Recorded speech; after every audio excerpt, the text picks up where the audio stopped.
kasih sahabat semangat, masih bersama kami di Semangat Siang Indonesia. Indonesia harus semangat, semakin semangat. Karena kali ini saya mengangkat tema berjudul Semangat di Usia Lanjut ya. Karena di masa pandemi ini banyak sekali informasi-informasi yang membuat orang tua kita terutama yang sudah lanjut usia menjadi panik. Nggak mau vaksin, nggak mau keluar rumah, terus maunya begini, maunya begitu. Nah, tadi kita sudah sedikit menjawabnya dengan talk show bersama Dr. Noveldi dan juga Nurse A ya dari Poligeriatri Rumah Sakit Anissa Cikarang. Sebelum kita lanjutkan talk show-nya, kita lihat dulu informasi viral berikut ini pemirsa. Viral kisah dokter memeluk pasien corona lansia. Masya Allah, kita lihat dulu yuk.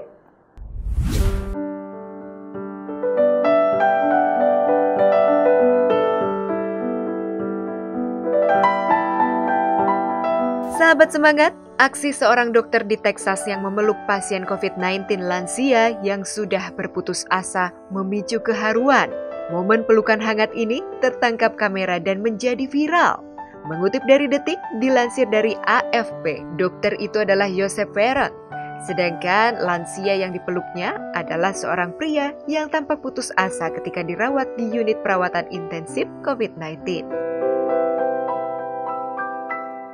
Pria berambut putih yang sedih menjelang hari Thanksgiving ini tertangkap kamera fotografer Getty Images dan telah menjadi viral di seluruh dunia.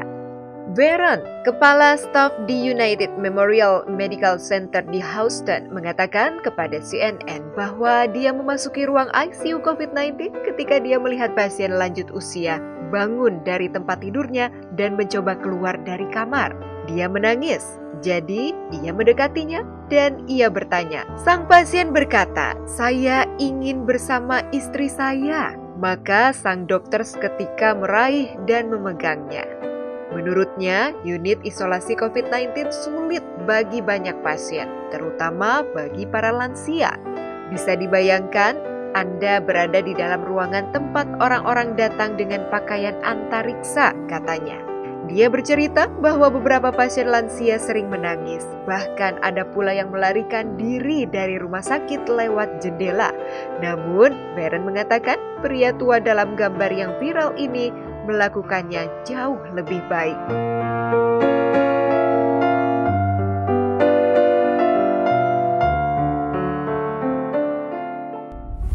Masya Allah, terharu ya lihatnya ya. Kita tanya Dr. Noveldi. Dokter, selaku tenaga medis yang biasa menangani pasien lanjut usia ya, memang pasien lanjut usia itu lebih sensitif ya dok ya? Oh ya, jadi lansia itu memang sangat rentan terjadinya depresi. Lansia sangat rentan terjadi depresi.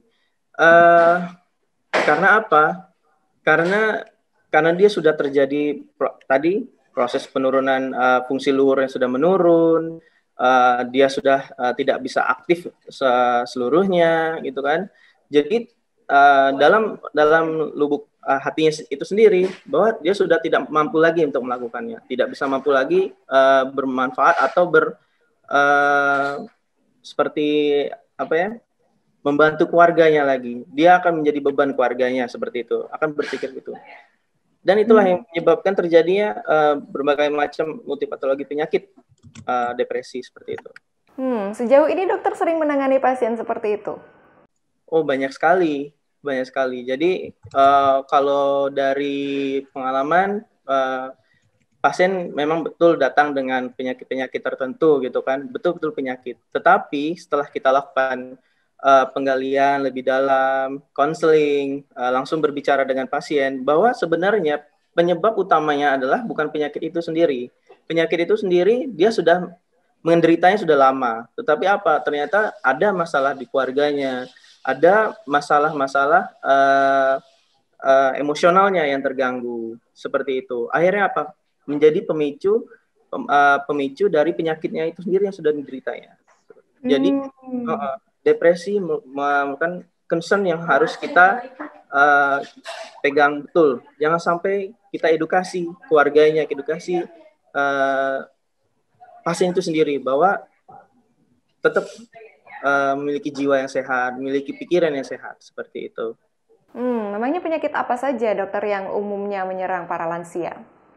Rata-rata itu penyakit yang kronis tapi yang agak berat ya, seperti yang mengganggu aktivitas, yang benar-benar tidak melakukan bisa aktivitas, seperti penyakit jantung yang sudah kronis, penyakit paru-paru yang sudah kronis, dan atau DM yang sudah kronis, atau dia memiliki sudah kaki diabetik kayak gitu kan, luka yang tak sembuh-sembuh, yang tidak bisa melakukan aktivitas, imobilisasi seperti itu. Dan juga penyakit-penyakit seperti osteoartritis, ya kan. Osteoartritis dia akan mengeluh sakit, nyeri-nyeri. Akhirnya apa? Dia akan imobilisasi, akhirnya dia harus membutuhkan bantuan. Nah, itulah menjadi faktor pemberat seperti itu. Itu sangat sering terjadi. Baik, berarti apa saja sih tugas dokter geriatri itu, dokter? Jadi kita sebagai dokter, biasanya geriatri itu adalah leadernya adalah penyakit dalam dan spesialis-spesialis yang lain, bahwa paling banyak betul adalah penyakit-penyakit seperti darah tinggi, kencing manis, dan juga stroke paling banyak terjadi. Nah, di sini peran kita adalah bagaimana kita mencegah atau mengurangi mengurangi dari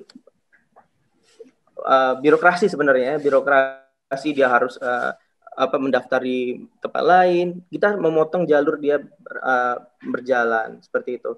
Nah, poligeriatri di sini adalah kita tadi yang dikatakan Ibu adalah one stop service. Jadi kita memberikan dia kemudahan, gitu kan. Sampai dia di depan parkiran, bisa di rumah sakit, kita langsung memberikan servis seperti itu. Agar apa? Dia tidak mengeluarkan effort yang lebih seperti itu. Kalau seperti orang-orang jantung gitu kan, dia harus berjalan 10 meter aja sesak gitu, ya kan? Nah, kita mengurangi itu. Dan setelah itu fungsi kami sebagai dokter adalah mengedukasi keluarganya, ya, seperti bagaimana kita harus mengcare, mengurus, ya kan, sebagai caregiver di rumah.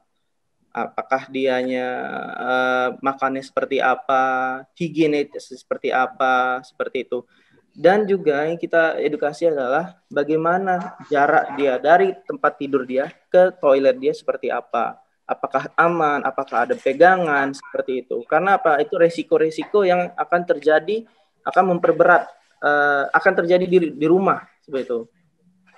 Seperti itu. Banyak sekali sebenarnya edukasi-edukasi yang harus kita sampaikan ke pasien dan keluarga. Kita tanya juga, kita kepoin juga ya. Nurse AA Masria, perawat di Poli Geriatri Rumah Sakit Anissa Cikarang. Nurse, sejauh ini apa sih tantangan menangani lansia di Poli Geriatri?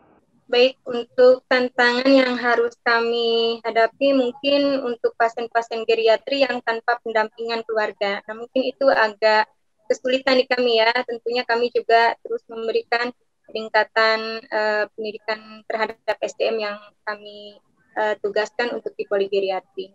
Nah, di sini kenapa pasien tanpa didampingi oleh keluarga, dari segi asesmen, pertanyaan kita ke pasien, kemudian yang tadi dokter sampaikan bahwa edukasi itu kita harus melibatkan keluarga ya. Jadi apa yang kita akses dari keluarga itu mungkin tapi dengan pendekatan kita ke pasien, ibaratnya pasien kita itu seperti anak atau seperti teman. Jadi jadikan pasien itu sebagai teman agar bisa mengenali lagi apa yang dirasakan oleh pasien untuk menentukan tindak lanjutnya.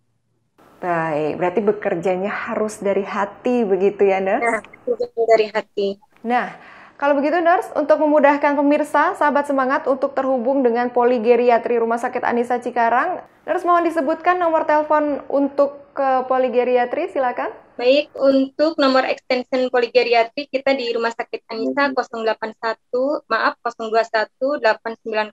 4165 extension 280. Dicatat ya pemirsa ya. Jadi nanti tinggal mengikuti arahan saja begitu ya, Nurse? Boleh.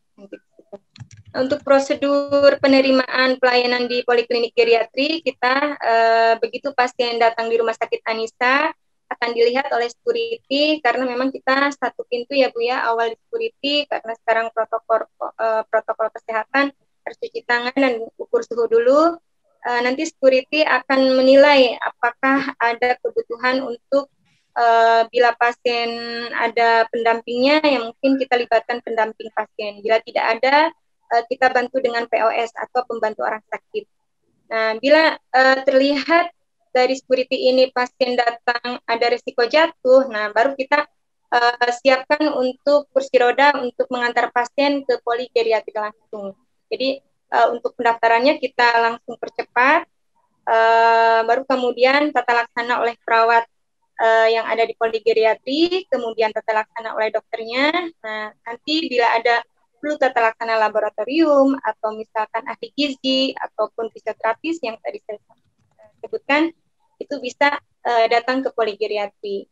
Nah, kemudian dari poligeriatri ini baru ke kasir dengan ada label oranye ya, jadi itu bahwa menunjukkan oh ya geriatri harus diprioritas. Baik, di lantai berapa, Nurse? Poligeriatri Rumah Sakit Anisa Cikarang? Di gedung C lantai 1. Gedung C lantai 1. Baik, jangan dicatat ya pemirsa ya. Jadi untuk menangani kesehatan masalah kesehatan lansia boleh diserahkan saja kepada Poligeriatri Rumah Sakit Anisa Cikarang. Luar biasa pelayanannya sudah digambarkan tadi ya. Nurse AA, Mas Ria, terima kasih sudah hadir bersama kami, dan Dr. Noveldi jangan kemana-mana dulu ya. Kita akan lanjutkan ngobrol-ngobrol kita usai jeda berikut pemirsa. Tetap di Semangat Siang Indonesia. Indonesia harus semangat.